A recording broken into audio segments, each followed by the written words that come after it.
I'm ready to start chapter 10 of Charlotte's Web. I hope that you have a nice little spot for yourself to listen. I changed the iPad I'm filming from to a different spot. Maybe we'll see some birds go by, or butterflies, or maybe even a squirrel. But be on the lookout to see if you see anything as we're going along, or you can follow along in your book if you'd like. Chapter 10 is called An Explosion. Day after day, the spider waited, head down, for an idea to come to her. Hour by hour, she sat motionless, deep in thought. Having promised Wilbur that she would save his life, she was determined to keep her promise. Charlotte was naturally patient. She knew from experience that if she waited long enough, a fly would come to her web, and she felt sure that if she thought long enough about Wilbur's problem, an idea would come to her mind. Finally, one morning toward the middle of July, the idea came. "Why, how perfectly simple," she said to herself. "The way to save Wilbur's life is to play a trick on Zuckerman. If I can fool a bug," thought Charlotte, "I can surely fool a man. People are not as smart as bugs." Wilbur walked into his yard just at that moment. "What are you thinking about, Charlotte?" he asked. "I was just thinking," said the spider, "that people are very gullible." "What does gullible mean?" "Easy to fool," said Charlotte. "That's a mercy," replied Wilbur, and he lay down in the shade of his fence and went fast asleep. The spider, however, stayed wide awake, gazing affectionately at him and making plans for his future. Summer was half gone. She knew she didn't have much time. That morning, just as Wilbur fell asleep, Avery Arable wandered into the Zuckerman's front yard, followed by Fern. Avery carried a live frog in his hand. Fern had a crown of daisies in her hair. The children ran for the kitchen. "Just in time for a piece of blueberry pie," said Mrs. Zuckerman. "Look at my frog," said Avery, placing the frog on the drain board and holding out his hand for pie. "Take that thing out of here," said Mrs. Zuckerman. "He's hot," said Fern. "He's almost dead, that frog." "He is not," said Avery. "He lets me scratch him between the eyes." The frog jumped and landed in Mrs. Zuckerman's dishpan full of soapy water. "You're getting your pie on you," said Fern. "Can I look for eggs in the hen house, Aunt Edith?" "Run outdoors, both of you, and don't bother the hens." "It's getting all over everything," shouted Fern. "His pie is all over his front." "Come on, frog," cried Avery. He scooped up his frog. The frog kicked, splashing soapy water onto the blueberry pie. "Another crisis," groaned Fern. "Let's swing in the swing," said Avery. The children ran to the barn. Mr. Zuckerman had the best swing in the county. It was a single long piece of heavy rope tied to the beam over the north doorway. At the bottom end of the rope was a fat knot to sit on. It was arranged so that you could swing without being pushed. You climbed a ladder to the hayloft.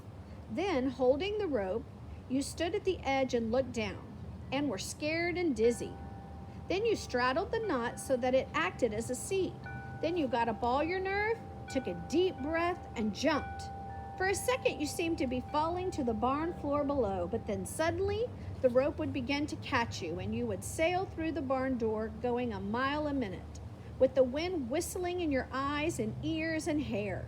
Then you would zoom upward into the sky and look up at the clouds, and the rope would twist and you would twist and turn with the rope. Then you would drop down, down, down out of the sky and come sailing back into the barn, almost into the hayloft. Then sail out again, not quite so far this time. Then in again, not quite so high. Then out again. Then in again, then out, then in, and then you jump off and fall down and let somebody else try it. Mothers for miles around worried about Zuckerman's swing.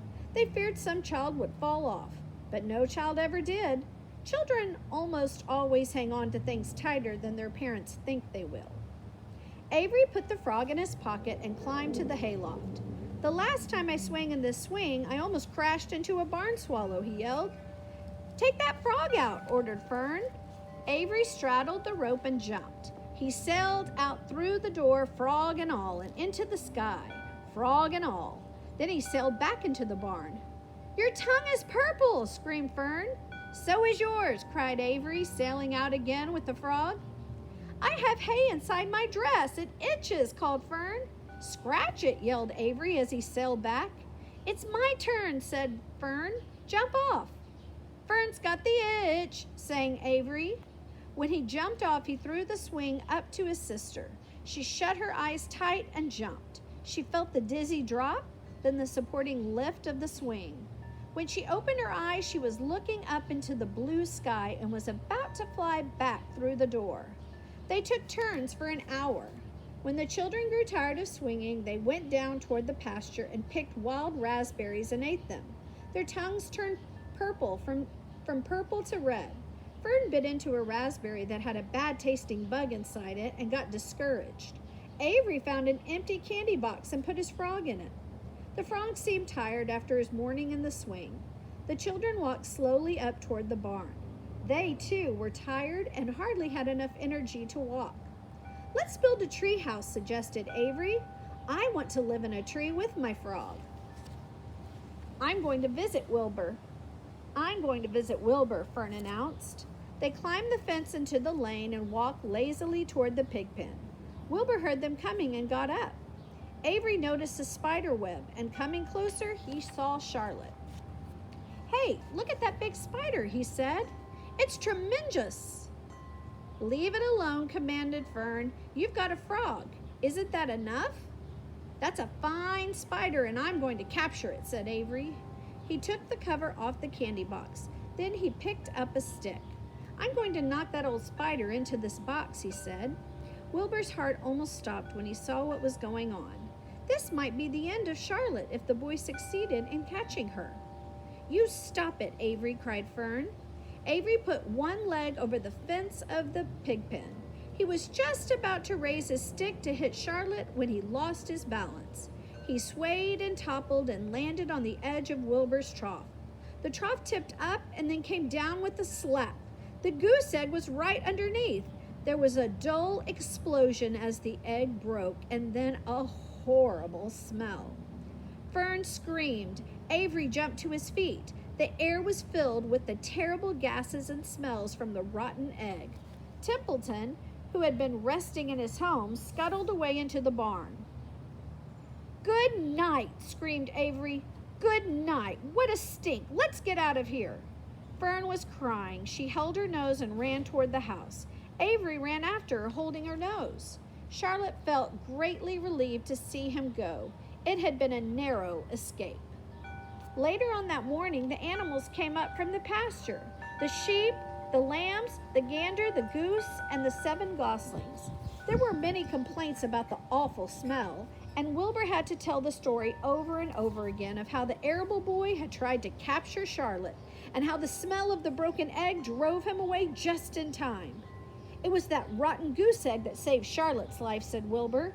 The goose was proud of her share in the adventure. "I'm delighted that the egg never hatched," she gabbled. Templeton, of course, was miserable over the loss of his beloved egg. But he couldn't resist boasting. "It pays to save things," he said, his surly voice. "A rat never knows when something is going to come in handy. I never throw anything away." "Well," said one of the lambs, "this whole business is all well and good for Charlotte, but what about the rest of us? The smell is unbearable. Who wants to live in a barn that is perfumed with rotten egg?" "Don't worry, you'll get used to it," said Templeton. He sat up and pulled wisely at his long whiskers, then crept away to pay a visit to the dump. When Lurvy showed up at lunchtime carrying a pail of food for Wilbur, he stopped short a few paces from the pig pen. He sniffed the air and made a face. "What in thunder?" he said, setting the pail down. He picked up the stick that Avery had dropped and pried the trough up. "Rats," he said. "Phew! I might have known a rat would make a nest under this trough. How I hate a rat!" And Lurvy dragged Wilbur's trough across the yard and kicked some dirt into the rat's nest, burying the broken egg and all Templeton's other possessions. Then he picked up the pail. Wilbur stood in the trough, drooling with hunger. Lurvy poured. The slops ran creamily down around the pig's eyes and ears. Wilbur grunted. He gulped and sucked and gulped, making swishing and swooshing noises, anxious to get everything at once. It was a delicious meal. Skim milk, wheat middlings, leftover pancakes, half a donut, the rind of a summer squash, 2 pieces of stale toast, a third of ginger snap, a fish tail, 1 orange peel, several noodles from a noodle soup, the scum off a cup of cocoa, an ancient jelly roll, a strip of paper from the lining of the garbage pail, and a spoonful of raspberry jello. Wilbur ate heartily. He planned to leave half a noodle and a few drops of milk for Templeton. Then he remembered that the rat had been useful in saving Charlotte's life, and that Charlotte was trying to save his life. So he left a whole noodle instead of a half. Now that the broken egg was buried, the air cleared and the barn smelled good again. The afternoon passed and evening came. Shadows lengthened. The cool and kindly breath of evening entered through the doors and windows. Astride her web, Charlotte sat moodily eating a horsefly and thinking about the future. After a while, she bestirred herself. She descended to the center of the web, and there she began to cut some of her lines. She worked slowly but steadily while the other creatures drowsed. None of the others, not even the goose, noticed that she was at work. Deep in his soft bed, Wilbur snoozed. Over in their favorite corner, the goslings whistled a night song. Charlotte tore quite a section out of her web, leaving an open space in the middle. Then she started weaving something to take the place of the thread she had removed. When Templeton got back from the dump around midnight, the spider was still at work. I sure enjoyed that chapter, and I hope you did too. Go ahead and do your questions for chapter 10, and then you'll be ready to start chapter 11. Have a great day, guys.